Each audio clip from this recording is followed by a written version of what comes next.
Good afternoon, my name is Dippin, I'm here at Farm Plus and this is your weekly video fix by Farm Plus, and today we'll be discussing leaflet displays and that in relation to healthy living pharmacies. And this is for the week commencing the 14th of August 2017. So as mentioned earlier, we'll be discussing one main thing today, and that's the sort of things that you'll need for your health and wellbeing information that you're required to display in your pharmacy. However, there are a number of things that you do need to make sure that you have in place before you even consider this.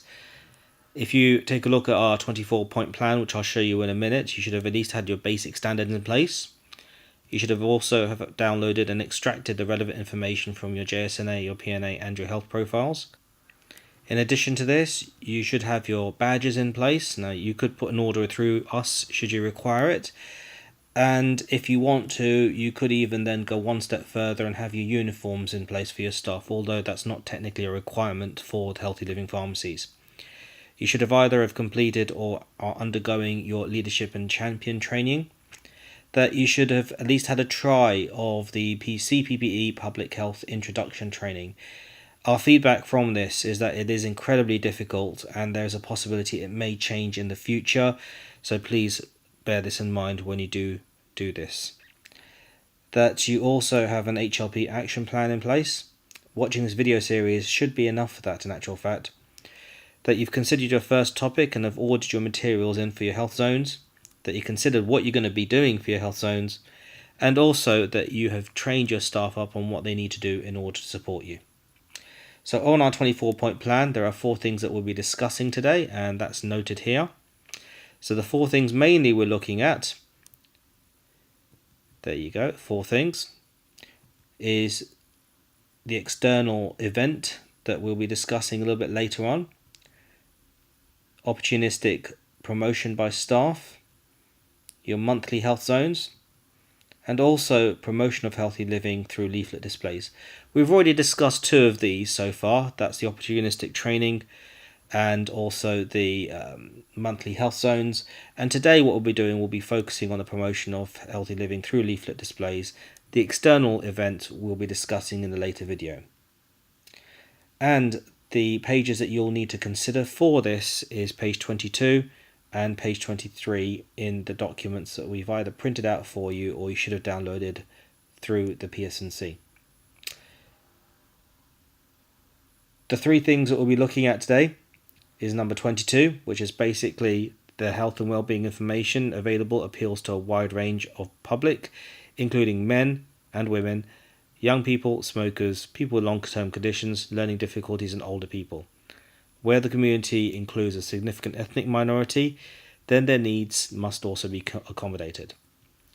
There's also point 23 here. All materials should be generic and not promoting a specific brand over another, which can be seen as endorsement or promotional. And also number 24, the health zone promotion resources should be updated at least 2 months to ensure that the information provided is relevant, up to date, and appropriate. In a nutshell, what this is basically saying is that you should have a wide range of leaflets available. They shouldn't be specific towards a particular brand, and ideally they need to be updated every 2 months as well. Here are the main things you should have at a very minimum. So for example, it should be aimed at all ages and genders. You should have something for smokers. You should have something for long-term conditions, for example, things like diabetes, cardiovascular, respiratory, something for learning disabilities, and something where if you are required to, because of the area that you're working in, have a wider range of languages and ethnically relevant materials present as well. Now, there are a number of places where you can download this information. A really good example is this website here. You can pause the video now and retype that. And this is the PSNC website. And if you click on that, any one of those, it will take you through to a number of different resources that you can either download from or you can print off. So, for example, if I click on the one for antibiotic resistance, it will come up with something like this. And there you go. You can download some posters and leaflets there. Now, if I want something a bit more specific for my patients, I could do something like this. For example, if I want something for respiratory issues, then I could Google respiratory charities. You could even put respiratory charities UK. The top highlight there is the British Lung Foundation. So what I did was I clicked on that, and part of the website contained this. I then clicked on working with commissioners and ordering leaflets, booklets and tools, and this then came up. And then if you look at that, you can then highlight and click on printed information and get a whole variety of different information and leaflets that you can download specifically for your needs on respiratory conditions. Another example could be mental health, in which case you could substitute respiratory for mental health charities. And there you go, that's what I've done. I then went on the Mind website, and there you go. You've got a whole different number of leaflets that you can download and print off. They're in actual fact for free, although you could actually purchase them for £1 each if you require that as well. And you can do this with a number of other conditions as well. It could be diabetes, it could be whatever you require. Just do that, put it into Google, and you'll almost certainly find a charity whereby you can download the information either for free or for a very limited or very small price.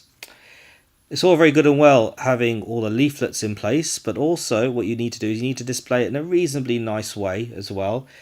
And to give you a couple of ideas, what you could easily do is just Google this as well. Now what you do is you Google pharmacy leaflet displays, click on images, and you can get an idea of some of the things that other pharmacies have done to highlight leaflets and make them very neat and tidy and make it reasonably presentable. So these will give you some ideas on what you can do in your own pharmacy and how to actually promote leaflets and information in that way. Okay, so that is it really. So we've discussed opportunistic promotion, we've discussed the monthly health zones, we've also discussed promotion of healthy living. What we'll also be doing in future videos is discussing the fourth element of this, which is the external event. This will be in a couple of weeks' time. So, for help and support, you can always contact us at info@pharmplusltd.co.uk. You can always telephone us again at 0208 863 3335, and our web address is pharmplusltd.co.uk. Again, if you're a non-member, you can contact us if you want to join us to find a bit more about our benefits of membership, which includes an extensive range of buying deals, professional support, and social networking events. So that's it for another week. I will see you again next week, where we'll be discussing external events and what you can do to promote that as well. Have a good one now. Take care. Bye-bye.